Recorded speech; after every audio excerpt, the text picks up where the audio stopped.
अब हम इसका आंसर डिस्कस कर रहे हैं. When pencil is partially immersed in water, the rays of light starting from the tip of the pencil bend away from normal as they travel from water to air. Optical denser to rarer, ये लिखना पड़ेगा. यही rule लगाया है. अच्छा, to us therefore these rays appear to be coming from a point that lies above the actual position of the tip of the pencil. कहाँ से? ये थी एक्चुअली, लेकिन हमें लाइट रेज कहाँ से आके दिख रही है? यहाँ से. लाइज अबव, जो ऊपर है. ओके. अच्छा, ये तो इसके लिए होगा. नेक्स्ट वो कह रहा है the same is true for all other points of the pencil under water. तो the part of the pencil under water thus appear bent with respect to its parts above water. ऊपर एक line लिखनी पड़ेगी, this happens due to refraction. उसके बाद ये answer है. Okay. अच्छा, अब ऐसे ही स्विमिंग पूल का आ सकता है. तो स्विमिंग पूल में आप क्या लिखोगे? Consider a point P on the bottom of a pool. नीचे है ना पॉइंट, सेम वही. अब यहाँ से लाइट होगी, बेंट होगी, सेम यही लैंग्वेज आ जाएगी. Comes to appear from a point P above the point which we have taken. Same यही लैंग्वेज हो जाएगी. फिर यहाँ पे पेंसिल की जगह it is true for all the points of pool. Bottom, bottom वाला लेना लाइन. ओके. अंडर वाटर, तो इसलिए ये हो रहा है. ऐसे ही consider a point P on the coin. Same वही लॉजिक चलेगा. और फिर it is true for all the points lying on a coin, तो इसलिए वो हमें ऐसे दिखता है. तो ये लैंग्वेज तो सेम ही रहेगी. बस पेंसिल है तो पेंसिल का लिख देना, और वो बॉटम पूल है तो बॉटम पूल लिख देना, कॉइन है तो कॉइन. रीज़न तो सेम है. तीनों की फिगर इंपॉर्टेंट है, मस्ट है. ये आपने आंसर्स ढंग से करने हैं तीनों. देखिए, अब आपका टॉपिक है refraction through glass slab. Glass slab देखे ना, शीशे का टुकड़ा, मोटा सा टुकड़ा, यानी रेक्टेंगुलर बॉक्स ले लिया आपने ग्लास का.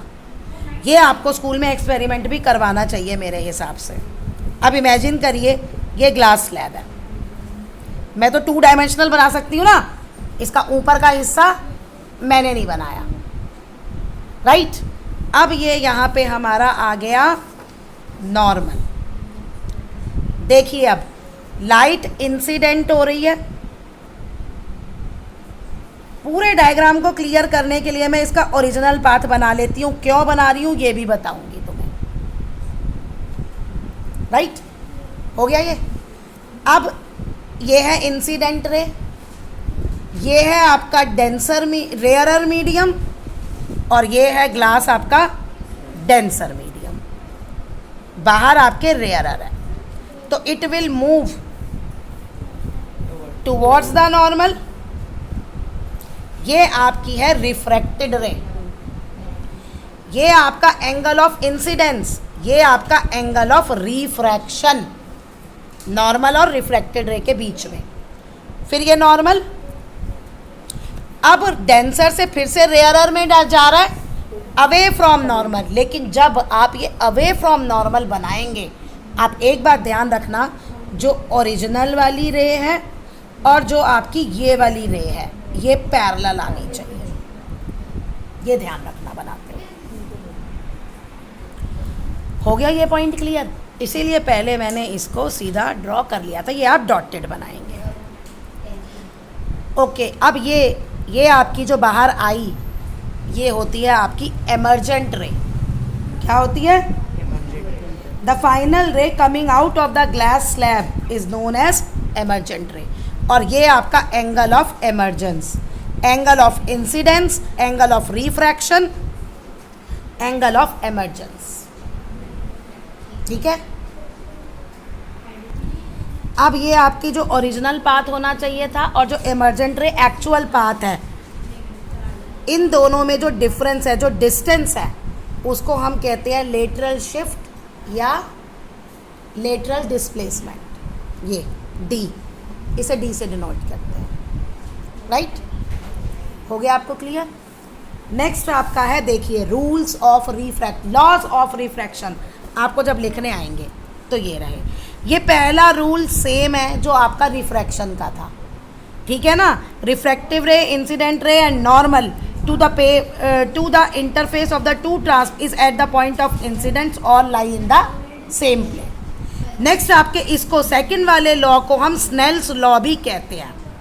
वो क्या कह रहा है? Sine I upon sine R is equal to constant. अब ट्रिगो तो आप 10th क्लास के बच्चे हो, सबको पता है, साइन और कॉस. तो यानी ये जो आई है और ये आर है, sine I upon sine R ये हमेशा कांस्टेंट रहेगा. मींस चाहे आप इस पॉइंट पे निकाल लो, चाहे इस पॉइंट पे निकाल लो, किसी भी पॉइंट पे आप ये इंसिडेंट पॉइंट अलग अलग लेके निकाल लो तो ये वैल्यू हमेशा सेम आएगी. Sine I upon sine R is equal to constant.